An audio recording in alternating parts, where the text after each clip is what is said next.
রাজনৈতিক দল হিসেবে আওয়ামী লীগের বিরুদ্ধে আনুষ্ঠানিকভাবে মানবতা বিরোধী অপরাধের তদন্ত শুরু করেছে আন্তর্জাতিক অপরাধ ট্রাইব্যুনালের তদন্ত সংস্থা। এই তদন্ত ঘিরে এখন দেশ জুড়ে চলছে তুমুল আলোচনা। 2024 সালের 2 October NDM chairman Bobby Hajjaj Awami League এবং 14 দলীয় জোটের বিরুদ্ধে মানবতা বিরোধী অপরাধের অভিযোগ দাখিল করেছিলেন। সেই অভিযোগের ধারাবাহিকতায় শুরু হলো এই আনুষ্ঠানিক তদন্ত।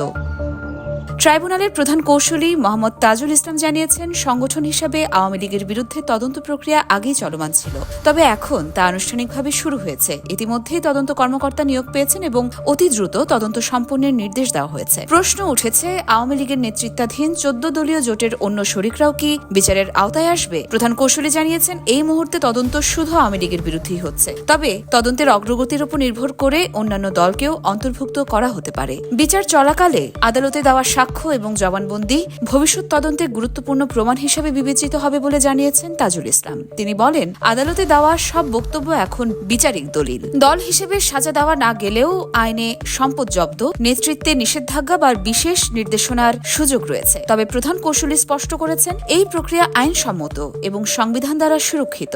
আইনটির রেট্রোস্পেকটিভ ইফেক্ট থাকায় তা আদালতে চ্যালেঞ্জ করা যাবে না। এদিকে সাবেক প্রধানমন্ত্রী শেখ হাসিনা সহ 3 আসামির বিরুদ্ধে মামলায় তদন্ত কর্মকর্তা মোহাম্মদ আলমগীরের জেরা চলছে। পাশাপাশি আশুলিয়ার লাশ পোড়ানোর মামলায় সাক্ষ্য দিয়েছেন কনস্টেবল রাশেদুল ইসলাম, যিনি ঘটনার হৃদয় বিদারক বিবরণ দিয়েছেন আদালতে। ইয়োরমা শাহের জাহান, দেশকাল নিউজ।